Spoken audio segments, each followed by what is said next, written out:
Saudações! Depois da termometria, vamos falar um pouquinho sobre a dilatação térmica. Qualquer dúvida que você tenha nesse projeto institucional do IFRN, esse é o e-mail que está aí na tela, também dúvidas no WhatsApp, ok? Objetivos da nossa aula de hoje, conceituar o que é o coeficiente de dilatação e estabelecer as relações que existem entre as dimensões geométricas de um corpo, sua temperatura e os diferentes materiais. Você está preparado? Bora! Algumas definições iniciais. Dilatação térmica dos sólidos. O que é isso, Carlos? Corresponde às variações do tamanho de um corpo em suas três dimensões, comprimento, largura e altura, quando é submetido a variações de temperatura. De um modo simplificado, o aumento de temperatura faz com que ocorra aumento nas dimensões de um corpo. As moléculas começam a vibrar mais e isso tende a um aumento médio da distância entre as moléculas. Se a temperatura diminuir, a tendência é uma diminuição das dimensões de um corpo. Agora, vamos ficar muito ligados a uma coisa. Toda dilatação é nas três dimensões. No entanto, quando uma das dimensões é bem maior que as outras duas, a gente chama de dilatação linear. Quando tem duas dimensões bem maiores que uma terceira, a gente chama de dilatação superficial. E quando as três dimensões têm tamanhos relativos parecidos, aí você tem a dilatação volumétrica. Então, repetindo, toda dilatação é nas três dimensões. Se for predominância de uma só delas, é linear. Se for duas, superficial. Se for as três, volumétrica. A dilatação ela sempre vai depender de três fatores: do tamanho inicial do corpo, do tipo de material que está ocorrendo aumento ou diminuição de temperatura e principalmente da variação de temperatura que esse corpo vai estar submetido. Primeiro tipo de dilatação que existe. Todas, repito, ocorrem nas três dimensões. Quando a gente tem uma prioridade em uma das dimensões, eu vou chamar de dilatação linear. Eu encontro a dilatação térmica linear pela seguinte expressão: ΔL é a variação nas dimensões do corpo devido à variação de temperatura. L0 é o tamanho inicial do corpo, o seu comprimento inicial. Alfa é uma característica do material que está sendo aquecido ou resfriado, é o coeficiente de dilatação linear. E ΔT é a variação de temperatura. Note uma coisa, gente, a dilatação de um corpo é sempre o comprimento final, que eu vou chamar de L, menos o comprimento inicial L0. Se eu passar o L0 para o outro lado, L é igual a L0 mais ΔL. Mas espera aí, quem é ΔL? Não é essa expressão? Então fica L0 mais L0 que multiplica alfa Δθ. Colocando L0 em evidência, L0 por L0 dá 1, L0 alfa Δθ por L0 dá alfa Δθ. Então, gente, essa expressão permite a você calcular o comprimento final usando essa fórmula. No entanto, é muito comum você calcular a dilatação e somar o comprimento inicial. Fica como opcional. Legal? Muito bem, Carlos. Então, tá aí a expressão. E uma coisa muito significativa agora. Esse coeficiente de dilatação se mede em quê? As dilatações, elas são medidas em metro, em centímetro, em milímetro. Isso é uma coisa importante. Não é obrigado que elas estejam sempre no sistema internacional, não. Por um motivo muito simples. Ela está do lado esquerdo e do lado direito. Se eu botar metro aqui, corta. Se eu botar centímetro aqui, corta. Se eu botar quilômetro aqui, corta. Então, as unidades de comprimento você não precisa se preocupar. Basta que ambas sejam iguais, ou metro, ou centímetro, ou milímetro. Agora, com relação ao alfa, vai depender da temperatura. Observe a expressão do alfa a partir da fórmula da dilatação linear. Isole o alfa. Fica ΔL dividido por L0 vezes ΔT. Olha aquilo que eu comentei com você. A unidade da dilatação é a mesma do comprimento. Ambas em metro, ambas em centímetro, ambas em milímetro. Então, é como se cortasse. Então, se eu corto, sobrou só temperatura embaixo. A temperatura vai depender se é Celsius, Fahrenheit, Kelvin. Lembrando que Celsius e Kelvin têm a mesma variação. Então, dizer que a unidade está em grau Celsius a menos 1, por que fica menos 1? Porque como ficou no denominador, quando sobe o expoente é menos 1. Então, o coeficiente de dilatação é medido na unidade de temperatura elevada a menos 1, sendo que Celsius e Kelvin têm o mesmo valor, que é a mesma variação. E Fahrenheit não, que é diferente. A partir de agora, quando alguém falar sobre a unidade do coeficiente de dilatação, ela é o inverso da unidade de temperatura, ou temperatura elevada a menos 1. Beleza? Muito bem, Carlos. Saquei isso aí. Aí vamos a um exemplo, então. Imagine que o coeficiente de dilatação linear de um corpo, geralmente são valores bem pequenos, tá? É de 1,2 vezes 10 a menos 5 graus Celsius a menos 1. Qual o significado físico disso? Vai representar a dilatação térmica sofrida em metros para cada 1 metro de comprimento, ou em centímetro para cada 1 centímetro de comprimento, ou em quilômetro para cada 1 quilômetro de comprimento. E uma variação de temperatura de 1 grau Celsius. Então, em outras palavras, ter esse coeficiente de dilatação significa que para cada unidade de medida, por exemplo, 1 metro, eu tenho uma dilatação de 1,2 vezes 10 a menos 5 metros para cada variação de 1 grau Celsius. Então, este valor é quanto se dilata para cada metro submetido a uma variação de 1 grau Celsius. É esse o significado do coeficiente de dilatação. Então, veja que é uma dilatação muito pequena, né? 1,2 vezes 10 a menos 5 metros para cada metro quando varia de 1 grau Celsius. Ok? Muito bem, Carlos, saquei. Aí a tabela mostrando alguns elementos. Ó. Temos o alumínio, que tem um valor de 2,4 vezes 10 a menos 5, ou Kelvin a menos 1, ou grau Celsius a menos 1, como a gente disse que eram iguais, tá? Veja que tem alguns materiais que a dilatação é bem menor que o alumínio. Ó. O Invar, que é uma liga de ferro e níquel, é só 0,09 vezes 10 a menos 5. Então, esses valores aqui, gente, devem ser fornecidos a você para que você possa calcular a dilatação. Beleza? Muito bem, algumas aplicações da dilatação térmica linear. Eu estou mostrando para vocês um exemplo dos trilhos de ferro. Observe, gente, que fica um espaço vazio entre um trilho e outro. Acontece isso por quê? Porque quando a temperatura aumenta, a tendência de um trilho desse é encostar no outro. E quando resfria, ele volta a ter uma mesma espaçamento entre eles. Se você não deixasse o espaçamento, quando a temperatura aumentasse, um podia forçar muito ao outro e até trincar um no outro, porque a dilatação ela gera forças internas muito fortes. Outro exemplo, os fios de um poste.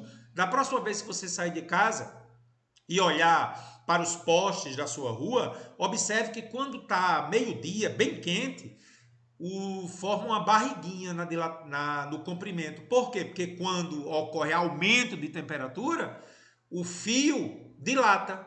Como ele dilata, aí forma essa barriguinha aqui. E do mesmo modo, quando está bem frio, a tendência dele é voltar à posição horizontal, tá bom? A dilatação existe e deve ser considerada no dia a dia, tá bom? E quando agora você tem o predomínio de duas dimensões em relação às três, aí a dilatação passa a ser superficial. Observe que a fórmula é a mesma, só muda os atores do espetáculo. O filme é o mesmo. Agora eu tenho ΔA, é a dilatação da área superficial. A0 é a área inicial. Agora eu tenho um coeficiente de dilatação que não é mais linear, é superficial. E pode-se demonstrar que ele é 2 vezes o linear. Pense assim, linear uma dimensão, alfa está para 1. Superficial, 2 dimensões, está para 2. Então, beta é 2 vezes o linear. E delta teta é a variação de temperatura. Está aqui um exemplo. Eu tenho uma área inicial A0, 2 dimensões são preponderantes. Ocorre aumento de temperatura, olha, ela passa a ter uma área final, essa figura geométrica maior aqui. Esse espaçamento entre o pontilhado e o tamanho final é a dilatação da área. Do mesmo jeito que eu fiz na parte de linear, eu posso dizer que a dilatação superficial é a área final menos a área inicial. Passando a área inicial para o primeiro membro e depois fazendo ΔA igual a A0 vezes beta vezes delta teta, posso colocar A0 em evidência. A0 por A0 é 1.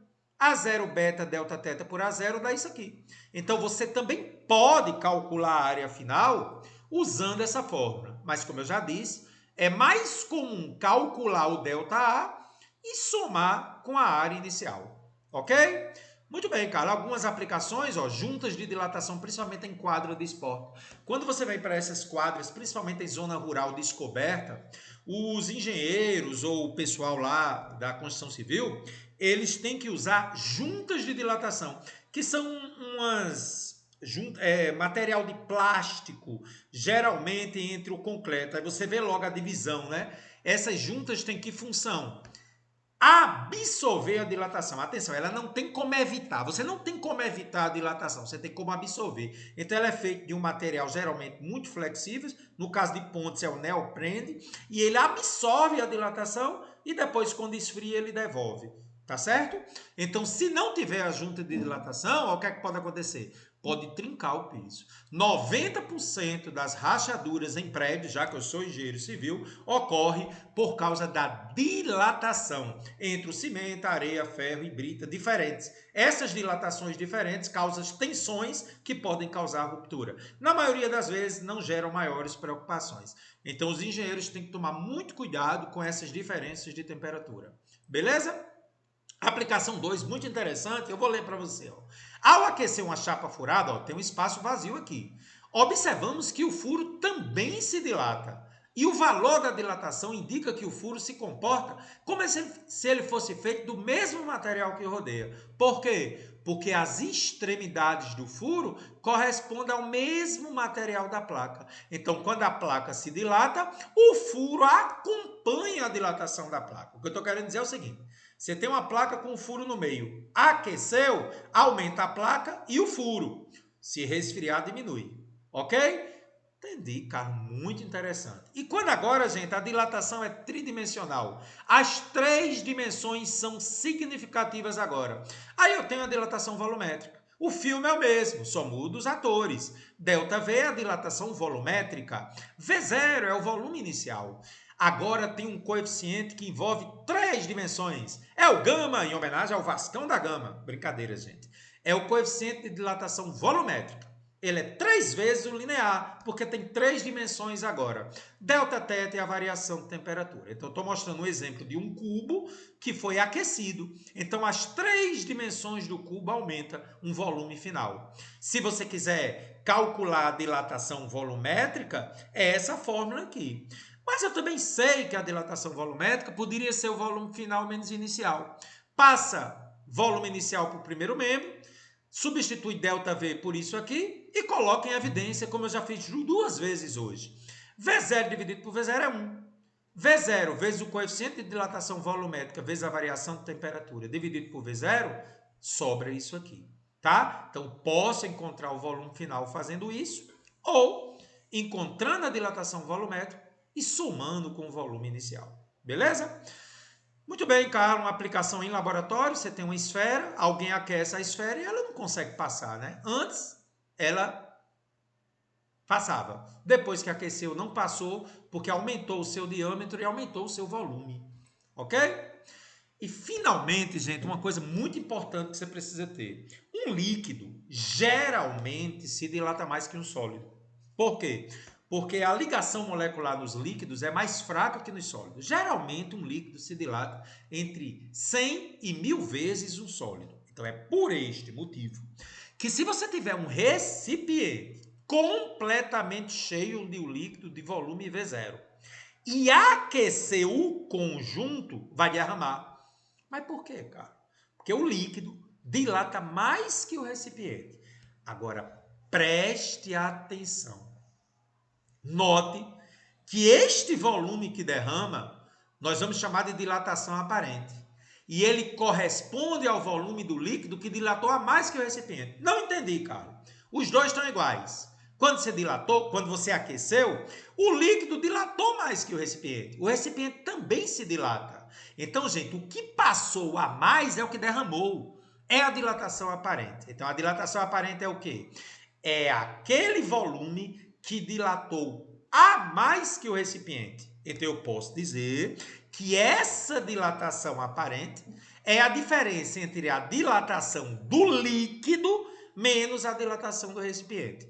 A diferença entre o volume total do líquido que dilatou menos o recipiente, nós chamamos de dilatação aparente. Então, eu posso escrever que ΔV aparente é o ΔV do líquido menos o ΔV do recipiente.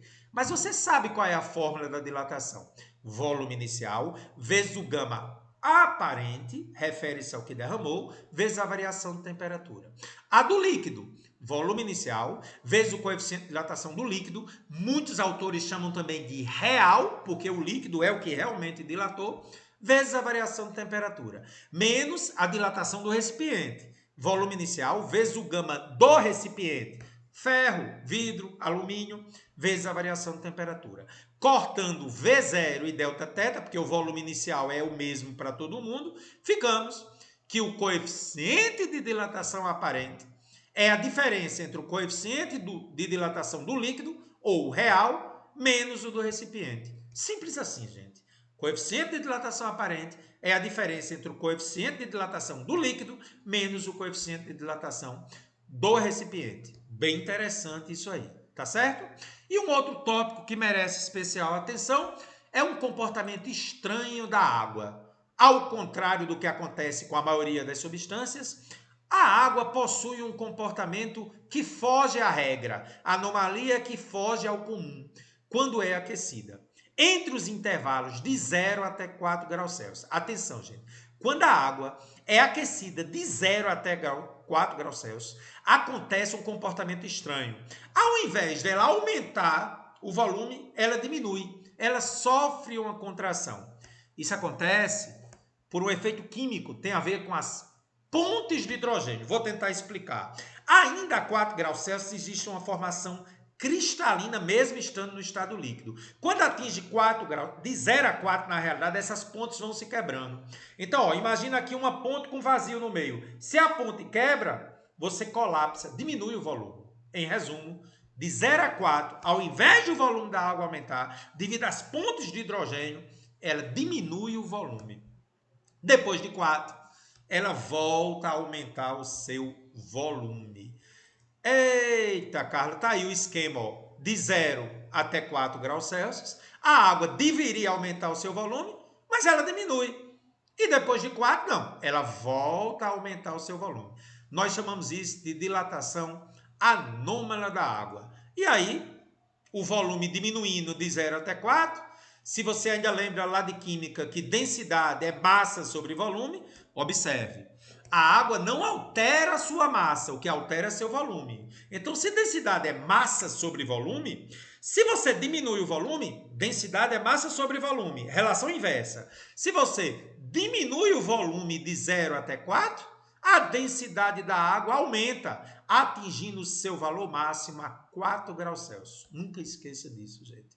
A densidade máxima da água ocorre a 4 graus Celsius, porque lá o volume é mínimo. Isso é chamado de dilatação anômala da água. Muito bom! Então você entendeu, né, gente? Esses 18 minutos aí de teoria. A dilatação térmica é um fenômeno que ocorre quando um corpo aumenta ou diminui sua temperatura. Quando ocorre aumento, geralmente as dimensões aumentam. No caso da água, de 0 a 4, diminui. E quando ocorre diminuição da temperatura, as dimensões do corpo diminuem. Eu sempre calculo a dilatação, seja ela linear, superficial ou volumétrico, multiplicando o tamanho inicial vezes o coeficiente de dilatação vezes a variação de temperatura. Então agora, gente, vamos fazer muitas questões sobre o assunto. Um abraço para minha cunhada Anne Cristina aí em Corrais Novos, uma dentista realmente extraordinária aí, né? Uma pessoa que eu tenho um carinho grande. Anne, essa é para você. Nos tratamentos dentários deve-se levar em conta a composição dos materiais utilizados nos dentes restaurados, de modo a haver compatibilidade entre estes e a estrutura dos dentes. Mesmo quando ingerimos alimentos muito quentes ou muito frios, espera-se não acontecer tensão excessiva, que poderia até vir a causar rachadura nos dentes. Lembra da dilatação lá do piso de concreto, lá da quadra a céu aberto, né? Exposta ao sol? É isso, gente. Tem a ver com isso aí. A mesma coisa acontece quando você usa o material de restauração dentro da obturação. Entre as afirmativas a seguir, qual a mais adequada para justificar o fato de que efeitos desagradáveis dessa natureza podem ser evitados? Então, o dentista precisa ter conhecimento de física. o material de restauração do dente deve ter um coeficiente de dilatação parecido com o do dente. Sim, porque se eles se dilatam mais ou menos iguais, você não vai fazer uma força excessiva entre o material de restauração e o dente, que pode até causar uma ruptura. Então, de cara, olhando as alternativas, nós temos que procurar uma que tenha a ver com coeficientes de dilatação próximos. E de cara é a B de bola. O coeficiente de dilatação do material do qual são compostos os dentes tem que ter um valor bem próximo do coeficiente de dilatação dos materiais de restauração, né? As resinas que são utilizadas. Então, letra B de bola é a alternativa correta. Tá aí. Muito boa questão. Toda vida que você tiver questões em que envolve tensões de ruptura devido a aumento ou diminuição de temperatura, é muito provável que tenha a ver com dilatação. A resposta, letra B, nessa primeira. Vamos à segunda questão, talvez a melhor questão da nossa aula. Gente, eu gosto muito dessa questão da Universidade Federal de Minas Gerais. É uma questão espetacular, física do dia a dia. Uma lâmina bimetálica é constituída de duas placas de materiais diferentes. Atenção, M1 e M2, que estão presas uma à outra. Essa lâmina pode ser utilizada como interruptor térmico para ligar ou desligar um circuito elétrico, como representado na figura. Gente, olha só. Você usa dilatação para proteção de circuitos elétricos. Os disjuntores, como a gente vai ver a partir da aula 77 do nosso curso, sendo gravado aí nesses 15 dias, a partir de hoje, você verá que a gente trabalha com dois materiais diferentes, com a função de abrir ou fechar um circuito. Vamos deixar para comentar isso mais lá. O que eu sei é que uma lâmina bimetálica tem dois metais de mesmo tamanho, um M1 e outro M2. Está aí a figura mostrando isso, ó. M1 e M2. Neste caso, ela está fechando o circuito, permitindo a passagem de corrente elétrica. Então, gente, para que haja passagem de corrente elétrica ou proteção de um circuito, fecha ou abre, tem a ver com lâmina bimetálica. Tem dois materiais, M1 e M2. Então vamos lá o que a questão deseja. Quando a temperatura das placas aumenta, elas se dilatam e a lâmina curva-se, fechando o circuito como mostrado na figura 2. Então você está vendo que na figura 2, o material M2 curvou em cima de M1, fechou o contato. Muito bem, cara. Entendi. Essa tabela mostra o coeficiente de dilatação de vários materiais. O aço, 11 vezes 10 a menos 6. Alumínio, 24 vezes 10 a menos 6. E assim sucessivamente. Observe que desses 5 materiais, o que tem maior coeficiente de dilatação é o alumínio, que é 24. E o que tem menor coeficiente de dilatação é o aço. Muito bem. Considere que o material M1 é cobre. Então, vamos procurar o cobre aqui. Cobre. Então, o material M1 tem um coeficiente de 17 vezes 10 a menos 6 graus Celsius a menos 1. Menos 6, desculpe. Ele é cobre, tá bom? E o 2, você deve escolher entre os outros 4. Aí vem o brilhantismo da questão. Para que o circuito seja ligado com o menor aumento de temperatura, o material 2 deve ser o quê? M1 é cobre. E o outro? Tá aí as alternativas, que são os outros 4 materiais. Carlos, vamos ler bem devagarinho o que você escreveu. Eu quero ler bem devagarinho, porque, como eu disse, é a questão prioritária da aula de hoje, né, gente? Então, vamos lá. Deve-se observar que a lâmina é formada por dois materiais de mesmo comprimento inicial. Sim, se você voltar na figura, eles têm o mesmo tamanho inicial, percebeu? E serão submetidos ao mesmo aumento de temperatura. Sim, eles estão juntos. Então, você vai dar a mesma variação de temperatura a eles. Como os materiais são diferentes, sim, porque é bimetálica, dois materiais diferentes, você concorda que a maior variação no comprimento vai ocorrer no material de maior coeficiente de dilatação? Você tem uma fórmula que diz que a dilatação depende de 3 coisas: comprimento inicial, coeficiente de dilatação, que é o material, e a variação de temperatura. O comprimento inicial e a variação de temperatura é o mesmo.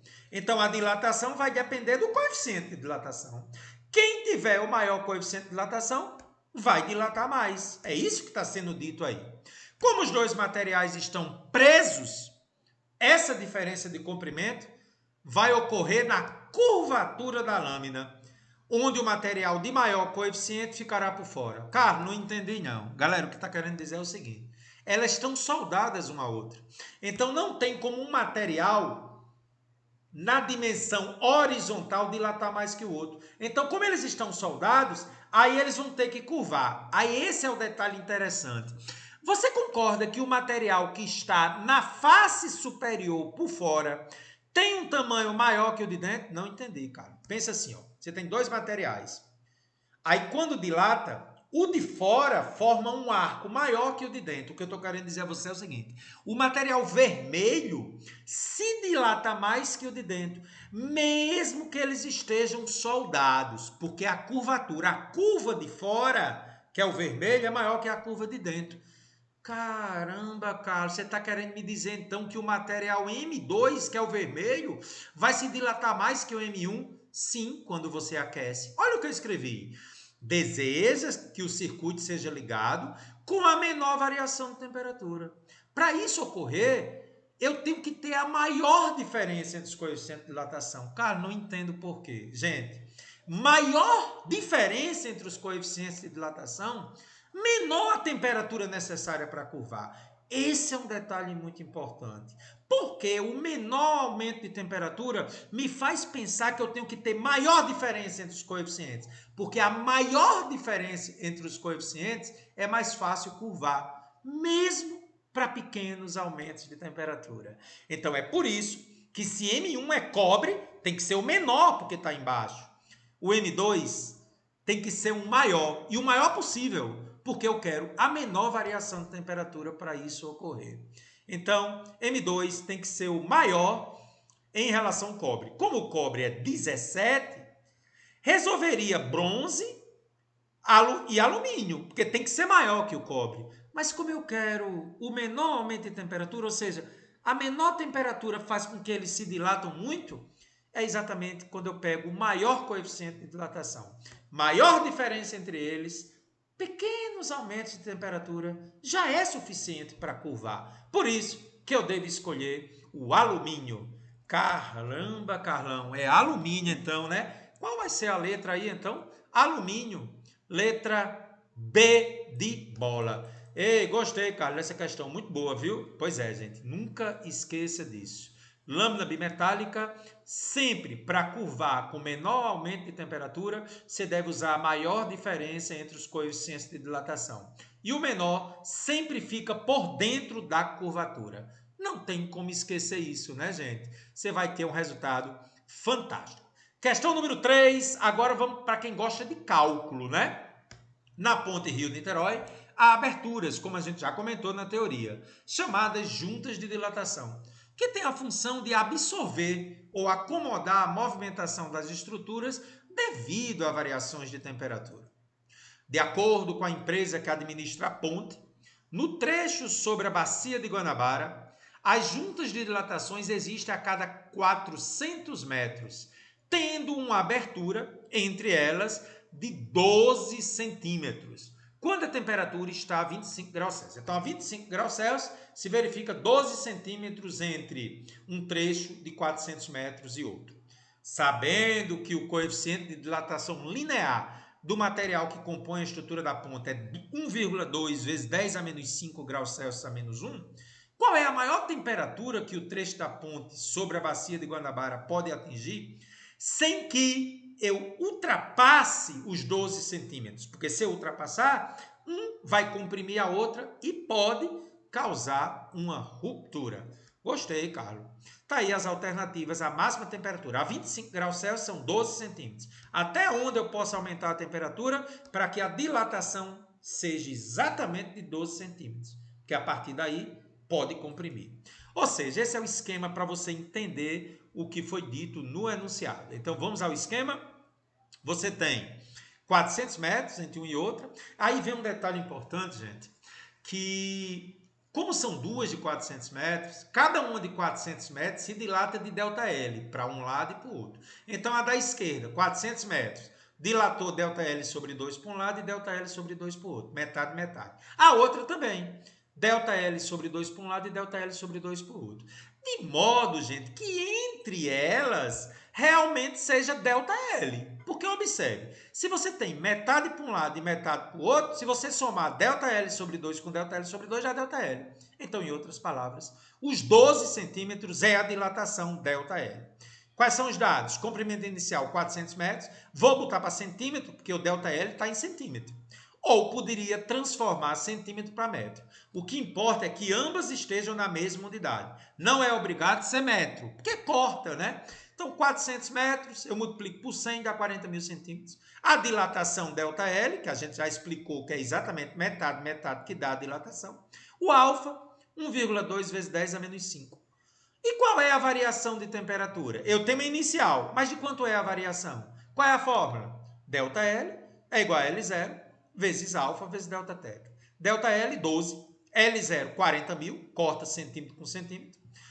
Alfa, 1,2 vezes 10 a menos 5 vezes ΔT. Foi o que eu fiz aqui, gente? Apenas estratégia de cálculo.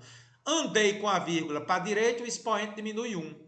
1,2 vezes 10 a menos 5, totalmente opcional. Posso escrever, como eu aumentei aqui, o expoente que era menos 5 diminui. Menos 6 é menor que menos 5. Diminui uma unidade para menos 6. Então ficou 12, é igual a 40 mil vezes 12 vezes 10 a menos 6 ΔT. Mas por que eu fiz isso? Exatamente, gente, para que eu corte 12 com 12. Ah, cara, entendi. Então ficou 40 mil vezes 10 a menos 6 ΔT igual a 1. Cuidado agora. 40 mil eu vou escrever como 4 vezes 10 a quarta. 4 zeros eu posso escrever 10 a quarta. Isso aqui, 10 a quarta vezes 10 a menos 6, dá 10 a menos 2. Então fica 4 vezes 10 a menos 2 vezes ΔT igual a 1. Vou passar toda essa parcela sem trocar o sinal do expoente dividindo. E agora, gente, 10 a menos 2, quando subir, toda a potência quando sobe troca o sinal. Então 10 a menos 2 fica 10 ao quadrado. 10 ao quadrado dividido por 4. Mas espera aí, 10 ao quadrado é 100. 100 por 4, variação de temperatura 25. Mas observe que ele não pediu a variação de temperatura.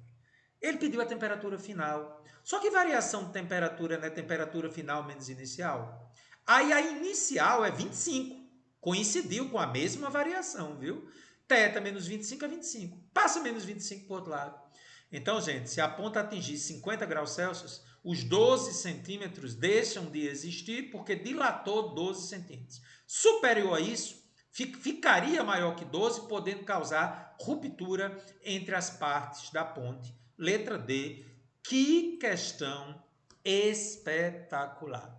Gente, uma das questões mais traiçoeiras que existe de dilatação, eu não poderia deixar de colocar na versão das nossas aulas de 2024.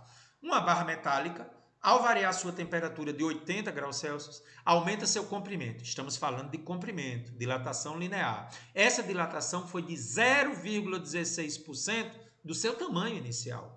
Toda variação é em cima de um valor inicial. O coeficiente de dilatação volumétrico. Olha a pegadinha. Ele está falando de comprimento e pedindo volumétrico. Você já sabe que o volumétrico é 3 vezes o linear. Então, qual o segredo dessa questão? Vamos calcular o linear e depois multiplicar por 3. Está aí as opções para o coeficiente de dilatação volumétrico. Então, lá vou eu fazer a questão. Comprimento inicial eu vou chamar de x. Dilatou de quanto? 0,16% de x. Sempre é em relação inicial. Você poderia chamar de qualquer coisa aqui, né? Porque é 0,16% dela. Muito bem. O alfa eu não tenho. A variação de temperatura é 80. Qual é a fórmula da dilatação linear? Já que ele está falando de comprimento. ΔL é igual a L0 vezes alfa vezes ΔT. ΔL é 0,16% de x. L0 é x, alfa vezes 80. Aí olha que legal, né, gente? 0,16% é 0,16 sobre 100 vezes x igual a x vezes alfa vezes 80. Você percebeu que eu posso fazer o que agora? Cortar o x. Quando eu corto o x, fica assim. 0,16 sobre 100 é igual a alfa vezes 80. Aí, atenção agora, tá vendo esse 80? Ele vai passar a dividir no 0,16. Só que o 100 já está lá. Fica 100 vezes 80. Então, fica 0,16 dividido por 100 vezes 80 é 8.000. E agora o que eu vou fazer? 0,16 por 8.000. Qual a estratégia que eu vou utilizar? Interessante. Eu vou escrever 0,16 andando 2 casas para a direita. Eu vou escrever como 16 vezes 10 a menos 2. Quando eu ando 2 casas para a direita, O expoente, que aqui é 0, 0,16, é como se fosse 0,16 vezes 10 a 0, né? Porque 10 a 0 é 1. Como eu andei 2 casas para a direita, o expoente, que era 0, fica menos 2. E embaixo tem 3 zeros, é 8 vezes 10 a terceira.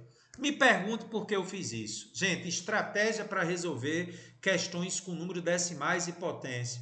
Procure deixar o número de cima maior que o de baixo. Eu procurei deixar 0,16 como 16 e 8.000 como 8, porque agora fica bem mais simples. Ó. O 10 a terceira sobe negativo, lembra que toda potência quando sobe é negativa, e o que eu vou fazer agora? Conserva a base aqui, somo menos 2 com menos 3, menos 5. E é só dividir 16 por 8. Olha que legal, Carlos. 2 vezes 10 a menos 5. É a resposta? Não.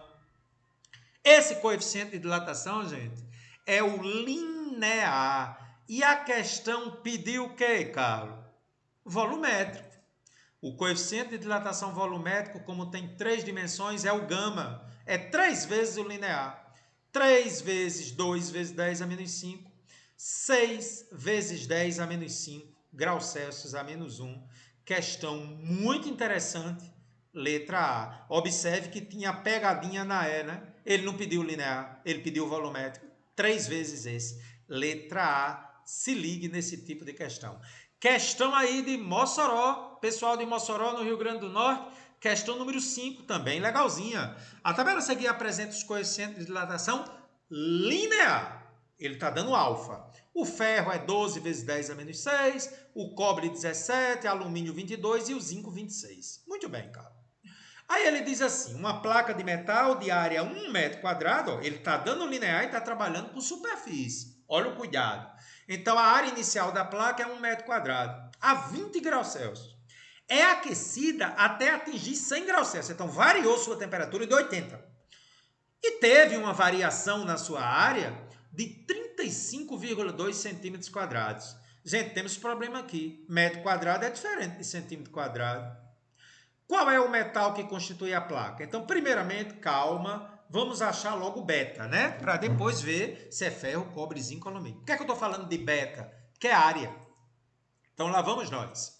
Solução, né? Área inicial 1 metro quadrado, já vou transformar. Gente, 1 metro tem 10 ao quadrado centímetros.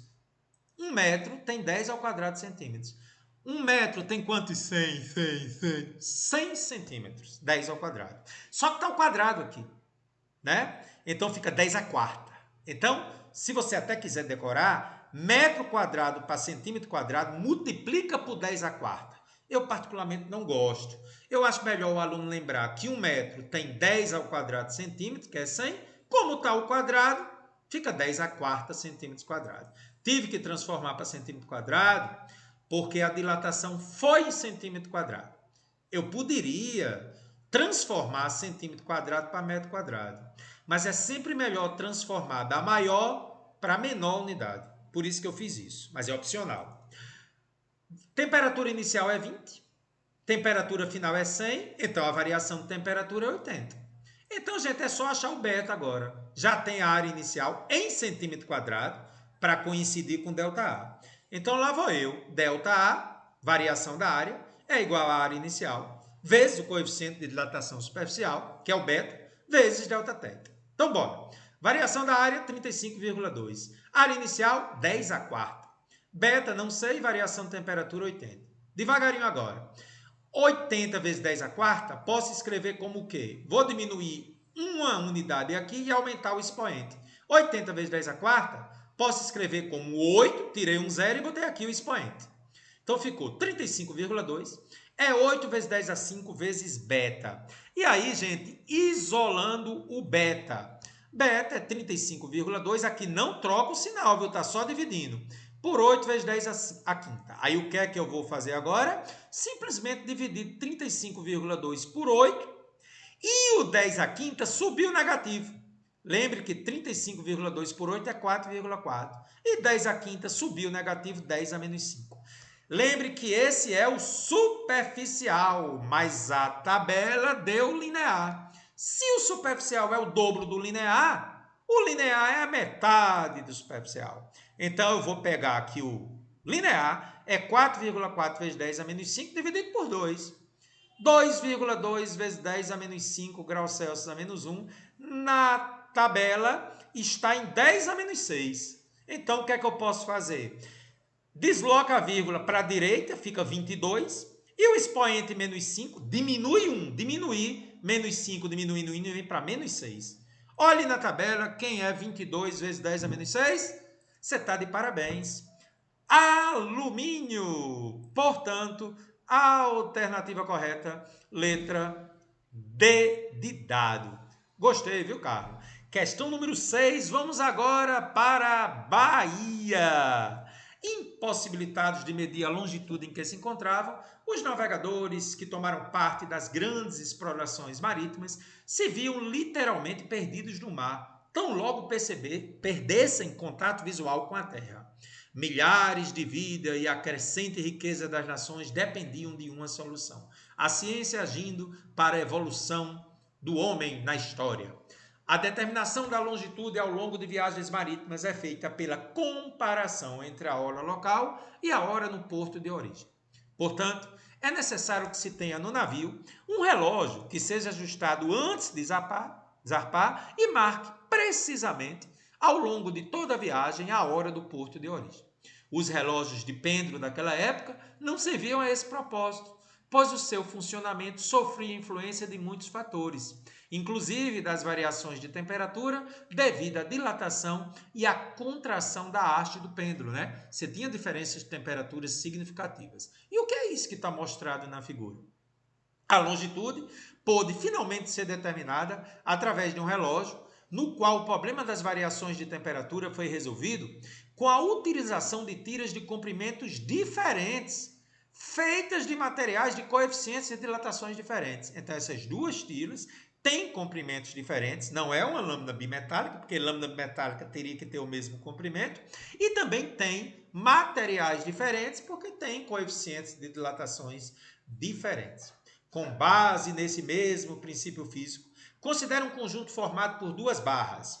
Uma de 10 centímetros, que é a primeira, tá vendo? L1, 10 centímetros, e a outra de 15 centímetros, que é a de baixo, fixadas em uma das extremidades, e inicialmente submetida a uma certa temperatura θ0. Suponha que o conjunto, simultaneamente, tenha sua temperatura aumentada para um valor θ, o valor inicial mais uma certa variação de temperatura. Determine a relação entre os dois coeficientes lineares, o α1, que tem um comprimento de 10 centímetros, e o α2, que tem comprimento de 15 centímetros, para a qual a distância de 5 centímetros realmente, porque se um é 10 e o outro é 15, a diferença entre elas é 5 centímetros, não se altere com a variação de temperatura. Carlos, ele quer uma relação entre os coeficientes, não entendi. Gente, olha só como é interessante.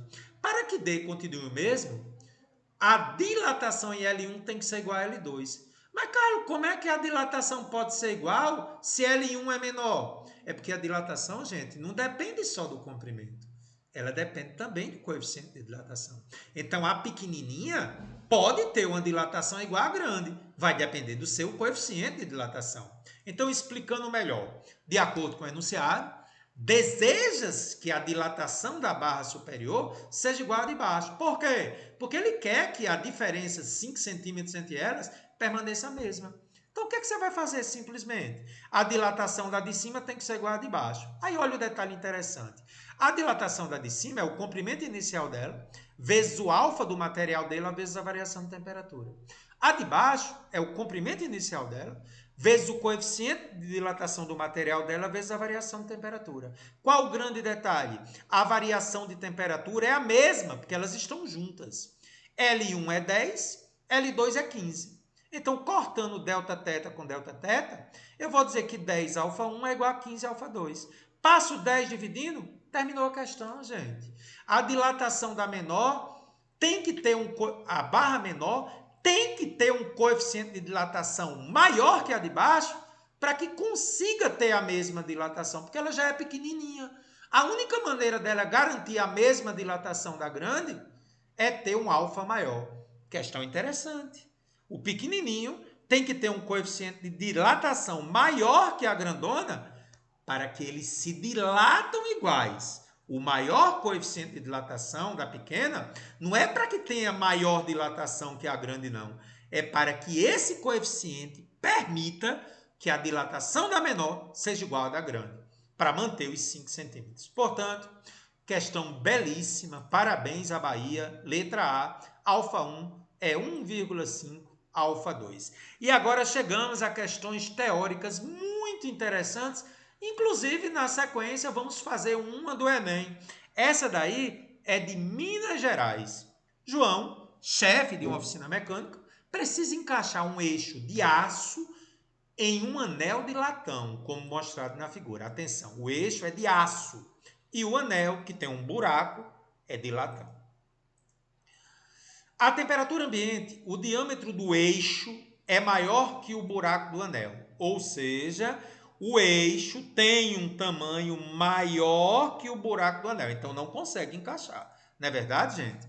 Sabe-se que o coeficiente de dilatação térmica do latão, que é o furo, é maior que o do aço, que é o eixo. Então, a dilatação térmica do furo, o coeficiente é maior que o do aço.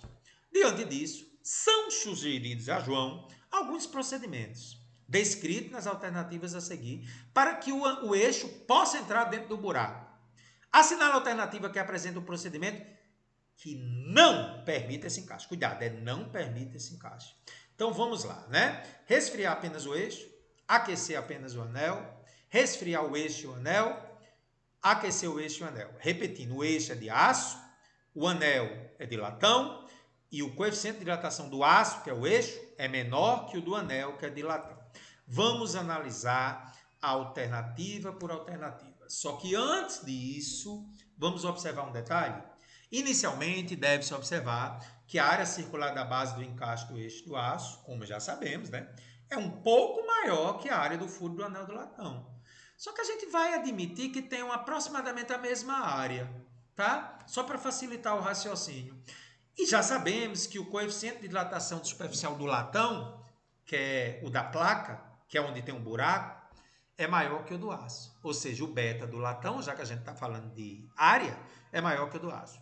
Então vamos analisar agora cada alternativa em busca da única que não é possível que o eixo de aço entre no anel de latão. A letra A diz resfriar apenas o eixo. Pensa comigo. Se eu resfriar apenas o eixo, eu consigo encaixar no latão? É possível, dependendo da diminuição de temperatura. Mas é possível. Como inicialmente o eixo tem área maior que o buraco do anel, ao resfriarmos o eixo, sua área diminui, dependendo da diminuição de temperatura, mas é possível, permitindo a princípio que ele encaixe no anel de latão. Então a A consegue. Na B, aquecer apenas o anel. O que é que você acha? Se eu aquecer o buraco, ele fica maior, o eixo consegue entrar. Como inicialmente o eixo tem área maior que o orifício do anel, ao aquecermos o anel, sua área vai aumentar, permitindo, dependendo da temperatura, que o eixo entre e encaixe. C, lembrando, o buraco é de latão, que tem um coeficiente maior que o aço. Só que agora, cuidado, eu vou resfriar os dois ao mesmo tempo. E aí, gente, eu consigo encaixar? Olha o que eu escrevi. Ao resfriarmos o eixo e o anel, este de latão, o buraco, por ter maior coeficiente de dilatação, se contrai mais que o aço. Gente, se você faz uma contração, quem tem o maior coeficiente de dilatação contrai mais do que o outro. Então, eu não consigo encaixar o eixo do anel, porque o latão, tendo maior coeficiente de dilatação, se contrai mais que o aço.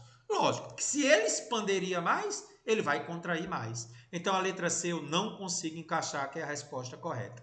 E a B, se eu aquecer os dois, eu conseguiria encaixar? Sim. Por quê? Porque o coeficiente de dilatação do latão é maior que o do aço. Então, o buraco ficaria maior que o eixo. Conseguiria o encaixe.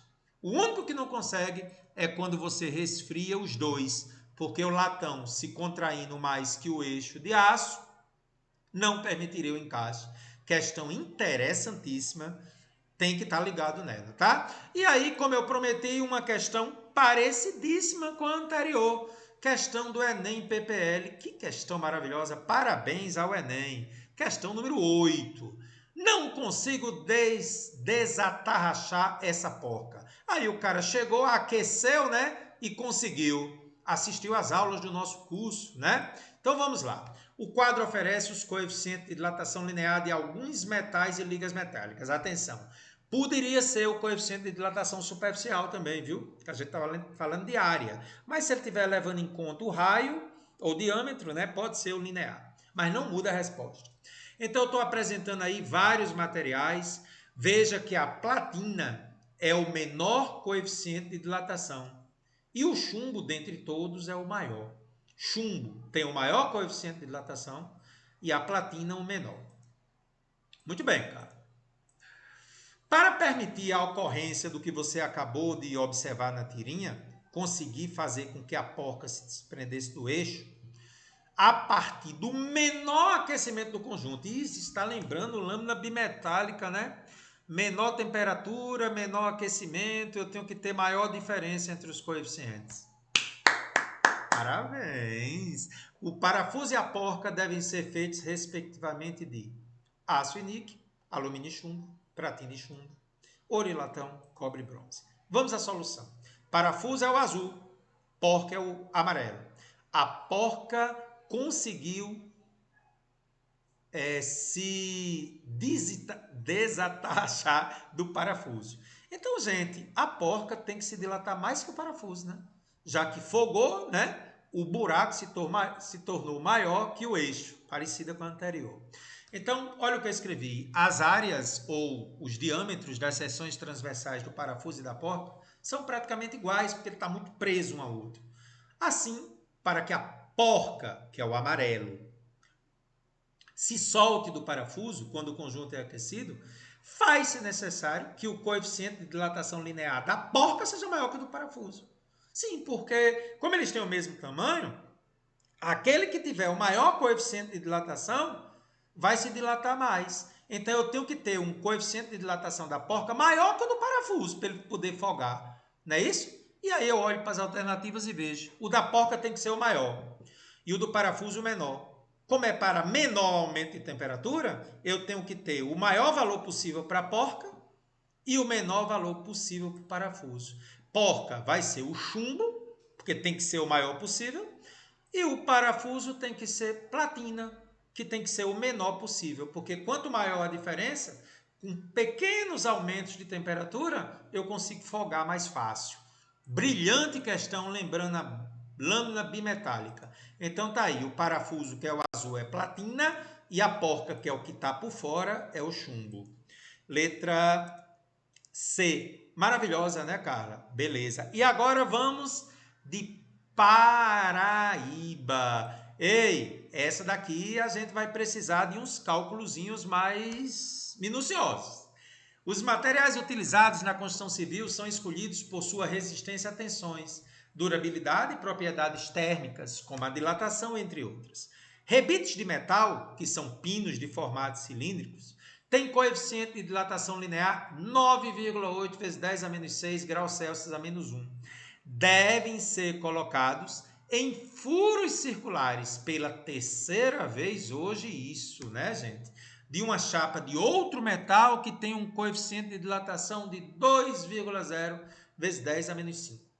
Considere que a temperatura ambiente, 27 graus Celsius, a área transversal de cada rebite, aquele que tem coeficiente de dilatação de 9,8 vezes 10 a menos 6 graus Celsius a menos 1, é 1 centímetro quadrado.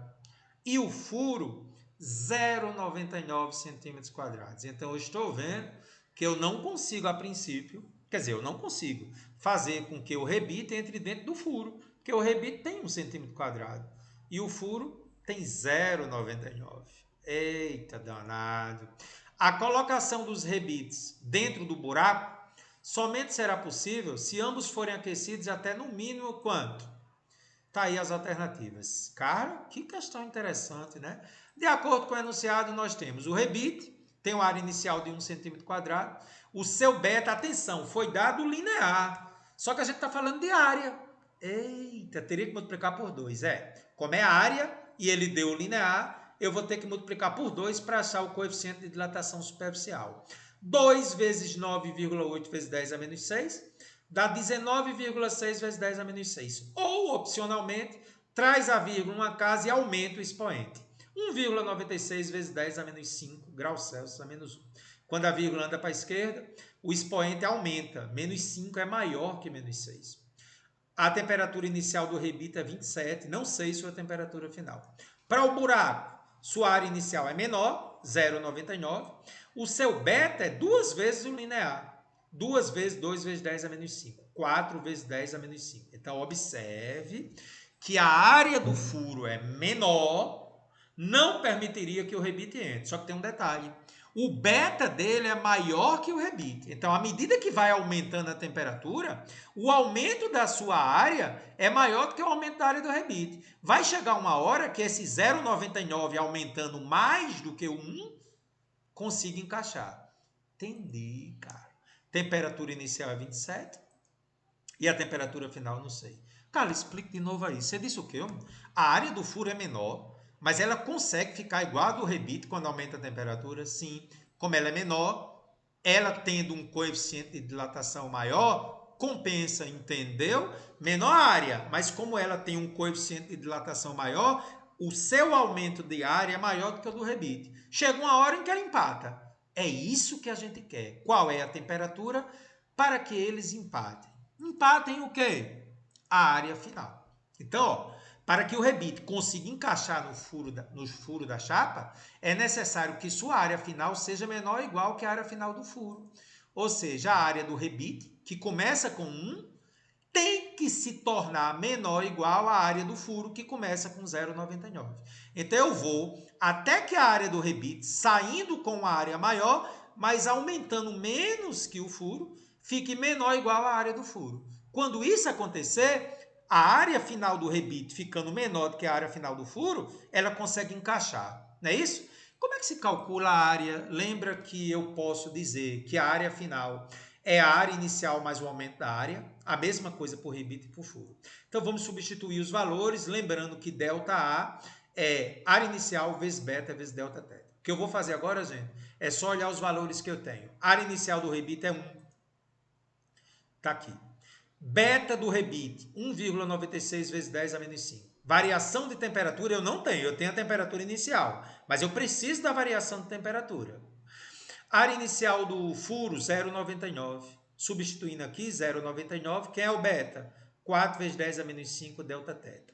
Com muito cuidado agora. O que foi que eu fiz? Multipliquei 1 por 1,96, deu 1,96 vezes 10 a menos 5. Aqui eu multipliquei 0,99 por 4, deu 3,96 vezes 10 a menos 5. Então agora lá vou eu. Vou tirar os nomes rebite e furo para facilitar o raciocínio. O lado esquerdo mantive do jeito que estava e o lado direito também. E o que eu vou fazer agora, preste atenção. Esse 0,99 passei para lá e esse 1,96 vezes 10 a menos 5 passei para lá junto com Δθ. Então 1 menos 0,99 é 3,96 vezes 10 a menos 5 Δθ menos isso aqui. 1 menos 0,99 é 0,01. Essa diferença aqui, gente, é só subtrair 3,96 de 1,96. Dá 2 vezes 10 a menos 5 Δθ. Vou mudar a tela agora, tá? Ó, como 0,01 é menor ou igual a isso, eu posso escrever o contrário, que 2 vezes 10 a menos 5 Δθ é maior ou igual a isso. Se o 0,01 é menor que isso, é porque isso é maior que o 0,01. E o que é que eu vou fazer agora? Vou passar 2 vezes 10 a menos 5 sem trocar o sinal dividindo. Com muita calma, o 10 a menos 5 sobe 10 a quinta. E aí eu pergunto a você, posso andar 2 casas para a direita aqui com a vírgula e o expoente, que era 5, volta 2. Então aqui em cima fica 1, ou simplesmente não precisa escrever nada, 10 a terceira sobre 2. Mas 10 a terceira é 1.000. 1.000 sobre 2 é 500. Então, a variação de temperatura para que o rebite tenha uma área final menor ou igual ao furo, tem que ser maior ou igual a 500. Mas o que é variação de temperatura, gente? Temperatura final menos inicial, que é a mesma para ambos. Então, θ menos 27 tem que ser maior ou igual a 500. Então, θ maior ou igual a 500 mais 27. Θ tem que ser maior ou igual a 527.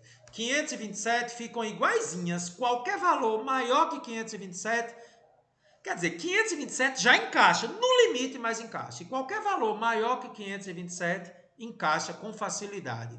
Portanto, belíssima questão, parabéns, letra C. Ele perguntou a temperatura mínima. Lógico que 627 e 727 resolve, mas como é a menor possível, 527, letra C.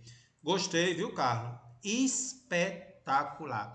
Questão número 10, aquecimento global. Estamos chegando a 1 hora de aula, né?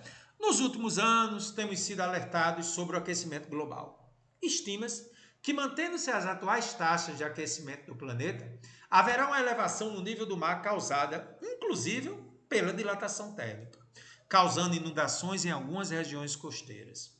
Supondo, hipoteticamente, os oceanos como sistemas fechados e considerando que o coeficiente de dilatação volumétrico da água é aproximadamente 2 vezes 10 a menos 4 graus Celsius a menos 1 e que a profundidade média dos oceanos é de 4 quilômetros.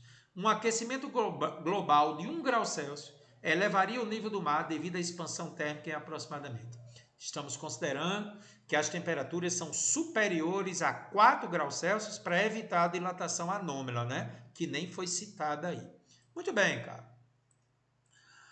Tá aí as alternativas de quanto se deveria elevar. Então, inicialmente, como estamos trabalhando de volume, a gente tem que ter alguns cuidados. Ele disse que a profundidade é 4 km, 4.000 metros, e uma área que eu não sei. Então, o volume inicial vai ser essa área vezes a altura, a profundidade, que é 4 km, 4.000 metros.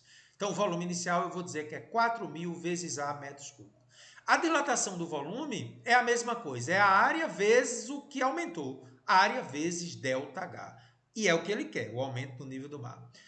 A variação de temperatura citada é um aumento de 1 grau Celsius e deu o coeficiente de dilatação volumétrico da água. Como é o volumétrico, eu estou trabalhando com volume, né? 2 vezes 10 a menos 4. Carlos, está aí de posse disso aí, vamos à fórmula. A dilatação volumétrica é o volume inicial vezes o gama vezes delta teta. A dilatação volumétrica é a área que eu não conheço vezes o que ele quer. O volume inicial é 4.000 vezes A. Eu posso cortar A com A, né, gente? Ele não precisaria da área, porque eu ia cortar, né? Entendi, cara. Então ficou que ΔH, que é o que eu quero. 4.000 eu posso escrever como 4 vezes 10 a terceira, vezes 2 vezes 10 a menos 4. 4 vezes 2 é 8. Aqui eu conservo a base, somo os expoentes, ficou menos 1. Posso agora fazer o seguinte, esse 10 a menos 1 eu posso passar dividindo 8 dividido por 10. Tá aí, 0,8 metros. Então, que questão interessante, gente. Um aumento de apenas 1 grau Celsius eleva o nível do mar em 0,8 metros, aproximadamente aí, né, 80 centímetros. Aquecimento global, sempre muito perigoso. Questão agora lá de Pelotas, no Rio Grande do Sul. Questão número 11 de dilatação volumétrica dos líquidos. Os postos de gasolina são normalmente abastecidos por um caminhão-tanque. Nessa ação do dia a dia, muitas situações interessantes podem ser observadas. Um caminhão-tanque, cuja capacidade é de 40.000 litros de gasolina, que seria o seu volume inicial, né? Foi carregado completamente no dia em que a temperatura ambiente era 30 graus Celsius. No instante que chegou para abastecer no posto de gasolina, a temperatura era só 10. Então vai haver uma contração desse volume, porque a temperatura está diminuindo, devido a uma frente fria. E o motorista observou que o tanque não estava completamente cheio. Sim, o volume inicial ele vai sofrer uma dilatação negativa, ou seja, ele vai diminuir, porque teve diminuição de temperatura. Sabendo que o coeficiente de dilatação volumétrico, porque quando ele diz que é de um líquido, já é o volumétrico, né? É 1,1 vezes 10 a menos 3 graus Celsius a menos 1. Considerando que não há dilatação do recipiente, ou é desprezível, é correto afirmar que o volume do ar em litros que o motorista encontrou foi. Essa pergunta, gente, quer saber de quanto houve uma dilatação negativa. O volume do ar é a contração da gasolina, que deixou um espaço. Esse espaço é o volume não ocupado por gasolina, ou seja, ocupado pelo ar. Tá aí as alternativas. Vamos então. Dados, volume inicial 40.000 litros. Já transformei 3 zeros aqui, escrevi como 40 vezes 10 a terceira litros. Variação de temperatura negativa, porque diminuiu o final menos inicial, menos 20. O gama, 1,1 vezes 10 a menos 3. Talvez você tenha se perguntado por que é que eu deixei 40 vezes 10 a terceira. É para poder cortar com esse 10 a menos 3, como você vai ver. Qual foi, então, a dilatação volumétrica negativa? A compressão, né? V0 é 40 vezes 10 a terceira, o gama é 1,1 vezes 10 a menos 3, delta θ é menos 20. Então, gente, ficou 40 vezes 1,1 vezes 20, tudo aqui, ó, o menos eu já botei aqui. 10 a terceira com 10 a menos 3 corta, né? Porque fica 10 a 0. Então, isso me dá 40 vezes 1,1 vezes 20. Houve uma contração de 880 litros, ou seja, os 40 mil litros foram contraídos em 880, que é a resposta, que é o volume de ar que ficou lá dentro. Letra E. Gostei, Carlos. E nós tivemos uma questão do Enem que pegou muitos alunos, parecidíssima com a 11, mas que pegadinha do Enem, né? Por quê? Vamos comentar? Durante uma ação de fiscalização em postos de combustível, foi encontrado um mecanismo inusitado, ou seja, surpreendente, para enganar o consumidor. Durante o inverno, o responsável por um posto de combustível compra álcool por 50 centavos o litro.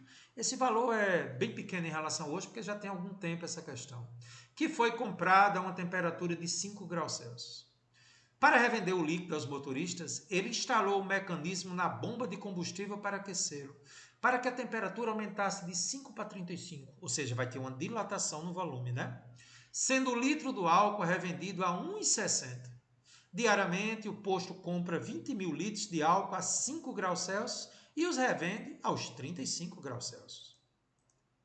Com relação à situação imaginária descrita no texto, e dado que o coeficiente de dilatação volumétrica do álcool é 1 vezes 10 a menos 3 graus Celsius a menos 1, desprezando ainda o custo de energia gasta para aquecer o combustível de 5 até 35, preste atenção agora. Qual vai ser o ganho financeiro que o dono do posto teria obtido devido ao aquecimento do álcool após uma semana de vendas? Estaria entre que valores? Então, você precisa parar o vídeo agora e reler a questão, tá bom? Vamos à solução, você já fez isso? A primeira coisa importante é que ele compra 20 mil litros num dia. E ele perguntou no enunciado em uma semana. Uma semana tem 7 dias, então ele está comprando ao longo da semana 7 vezes 20 mil litros ao dia. Então ele está comprando 140 mil litros de combustível, que eu posso escrever como 140 vezes 10 a terceira. 3 zeros eu posso botar 10 a terceira. A variação de temperatura desse volume é de 30 graus Celsius, de 5 para 35. Vai dilatar agora. Na anterior, contraía, né? O coeficiente de dilatação do álcool é 1 vezes 10 a menos 3. Então, a primeira coisa que eu vou fazer é de quanto dilatou os 140 mil litros quando eu aumento a temperatura de 30 graus Celsius. É isso. Então, o volume inicial, 140 vezes 10 a terceira, que é o total que ele comprou na semana. Coeficiente de dilatação do álcool é 1 vezes 10 a menos 3. E a variação de temperatura, 30 graus Celsius. Vai dilatar. Fazendo as continhas, 140 vezes 1 vezes 30, que multiplica 10 a terceira com 10 a menos 3. Isso aqui vai cortar, porque fica 10 a 0, que é 1. Quando eu multiplico, gente, ele ganhou, devido à dilatação, de graça, 4.200 litros. Porque essa dilatação, ele vai vender 4.200 litros. E o detalhe que eu queria chamar a atenção do enunciado, deseja-se o ganho financeiro que o dono do posto teria obtido devido ao aquecimento do álcool. Qual o detalhe? O preço que ele comprou não vai importar, gente. Deve-se observar que o dono do posto não teve custo proveniente da dilatação. Ele não pagou por esses 4.200 litros. Não, ele comprou a 50 centavos. Não, ele comprou o volume inicial. Esse aqui foi o que dilatou. Ele não comprou isso, não. Saiu de graça para ele, desprezando o custo do aquecimento do mecanismo. Então, esses 4.200 litros saíram de graça. E cada litro ele está vendendo por quanto? 1,60, ele não teve custo desses 4.200 litros. Então, aqueles 50 centavos foi para tentar pegar o aluno, né? Perigo, viu? Foi de graça os 4.200 litros. Então, não teve custo nenhum. Então, o que eu comprei não importa, porque eu estou tendo um ganho total em cima dos 4.200. Ao multiplicar, 6.720, questão perigosíssima do Enem. Letra D. Isso é Enem. Tá certo, gente? Questão número 13. Agora sim uma questão em que eu vou levar em conta a dilatação do recipiente quando eu aqueço um líquido. Tá bom? Então vamos lá. Questão número 13. Um frasco que tem capacidade de 10 litros, esse é o seu volume inicial, está completamente cheio de glicerina. Então, a glicerina também tem um volume inicial de 10 litros, está totalmente cheio. E ambos estão a 10 graus Celsius. Aí eu aqueço o frasco com a glicerina até atingir 90 graus Celsius. Com certeza derrama, porque a glicerina se dilata mais que o frasco. Ó, vai derramar. Observe-se que 352 mililitros de glicerina transbordou. Essa dilatação não é a dilatação real da glicerina. É a aparente, né? É o que dilatou a mais que o recipiente. Vamos comentar isso. Sabendo que o coeficiente de dilatação volumétrico da glicerina, que é o real do líquido, é 5 vezes 10 a menos 4 graus Celsius a menos 1. O coeficiente de dilatação linear do frasco. Cuidado, a gente está falando de volume, mas ele pergunta o linear do frasco. Bom, tá aí as alternativas, né? Então vamos lá. Primeira coisa que eu vou fazer é o coeficiente de dilatação aparente, em cima do que derramou. Qual é o volume inicial da glicerina? 10 litros. Transformando para mililitro, é só multiplicar por 1000. 10.000 mililitros, que é a mesma coisa de 10 a quarta. 4 zeros é 10 a quarta. Volume aparente, 352 mililitros. Variação de temperatura, 80 graus Celsius. Por que eu vou achar o coeficiente de dilatação aparente? Porque isso aqui não é o que derramou? É o aparente. Então, bora. Fazendo a conta, 352 é 10 a quarta vezes gama aparente vezes 80. Passa 80 vezes 10 a quarta dividindo. 352 por 80 é 4,4. O 10 a quarta subiu negativo. Achei o aparente, mas a questão está pedindo do recipiente. Nós sabemos que o coeficiente de dilatação aparente é igual ao coeficiente de dilatação real, que é o do líquido, menos o do recipiente. O do líquido ele deu, gente. Ele deu o coeficiente de dilatação da glicerina, 5 vezes 10 a menos 4. O aparente eu acabei de encontrar. Vamos achar o do recipiente. Como é que eu faço? Esse menos passa para lá positivo. O 4,4 vezes 10 a menos 4 passa para cá negativo. Ao fazer a diferença, eu encontro que o coeficiente de dilatação volumétrico do recipiente é 0,6 vezes 10 a menos 4. Posso escrever como o quê? Se eu aumentar a vírgula aqui para 6, o expoente menos 4 vem para menos 5. Achei o coeficiente de dilatação volumétrico, mas cuidado, ele pediu o linear. Ah, meu Deus. Pois é. Então, eu posso usar o linear, que é um sólido.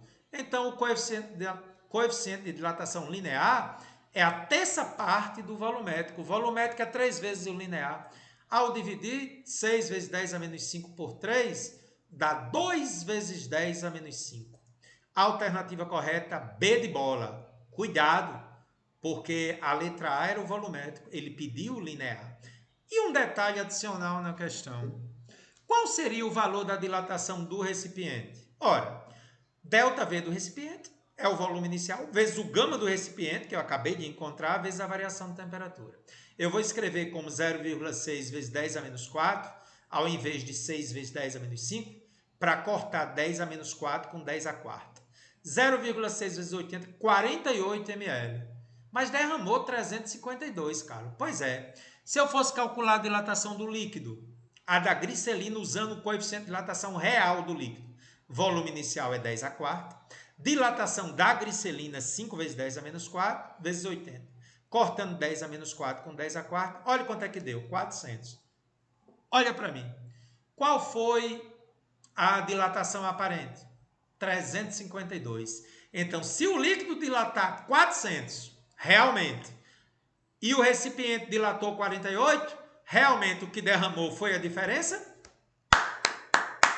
Massa! Então, a dilatação aparente é a diferença entre a dilatação total do líquido, que foi 400, menos a do recipiente, que foi 48.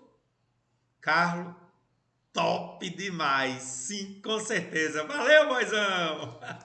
Oh, animação boa, né, gente? Questão número 14, 1 hora e 13 minutos. Vamos lá.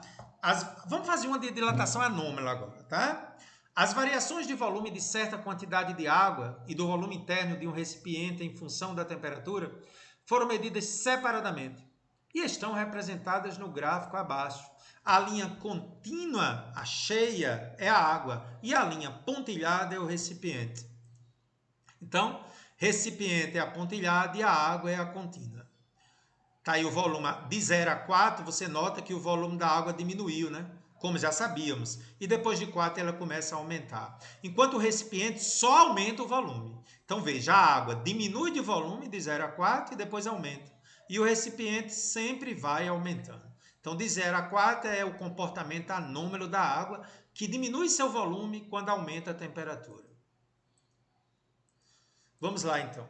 Estudantes, analisando os dados apresentados no gráfico e supondo que a água seja colocada dentro do recipiente, fizeram as seguintes previsões.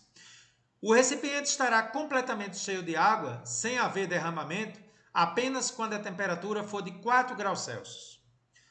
2. A água transbordará apenas se sua temperatura e a do recipiente assumirem ao mesmo tempo valores acima de 4 graus Celsius. 3. A água transbordará se sua temperatura e a do recipiente assumirem ao mesmo tempo valores acima de 4 ou abaixo de 4 graus Celsius. Galera, leia com muita atenção as alternativas e olhe lá para o gráfico. Ele quer saber quais são as corretas. Vamos discutir uma a uma, gente? Para qualquer temperatura, olha para o gráfico chave agora. Observe, para qualquer temperatura, olha o mouse, abaixo de 4 ou acima de 4, o volume da água é maior que o volume interno do recipiente, derramando. Então, gente, sempre que eu tiver uma temperatura entre 0 e 4, o volume da água é maior que o recipiente. Acima de 4 também. Quando é exatamente 4, é a única situação que a água não derrama. Para 4 graus Celsius a água não derrama. Então, observando o que foi dito nas 3 afirmações, a primeira é falsa. Ele está dizendo que o recipiente estará completamente cheio de água, sem haver derramamento, apenas quando a temperatura for 4 graus Celsius. Verdadeiro, essa é a verdadeira. Olha a 2 como é falsa. A água transborda apenas se sua temperatura do recipiente for acima de 4. Não, acima de 4 já transborda, assim como abaixo de 4. Então, a única situação é que a água não transborda é se estiver exatamente em 4 graus Celsius. A 2, aliás, desculpe, olha o que é que diz a 3, né? A água transborda se sua temperatura do recipiente assumirem simultaneamente valores acima de 4 ou abaixo de 4. Sempre transborda acima de 4 ou abaixo de 4, a terceira está verdadeira. E a primeira está verdadeira por quê? Quando for exatamente 4, não transborda. E a 2 está errada porque diz que é apenas quando é acima de 4. Também seria abaixo de 4. Ok? Então são corretas 1 e 3, letra C. E aí, gente, entendemos dilatação térmica? Veja se os objetivos foram cumpridos. Você entendeu o coeficiente de dilatação? Você entendeu as relações que existem entre o tamanho, a temperatura e os materiais de que é feito? Muito bem. E mais uma vez, nunca desista dos motivos.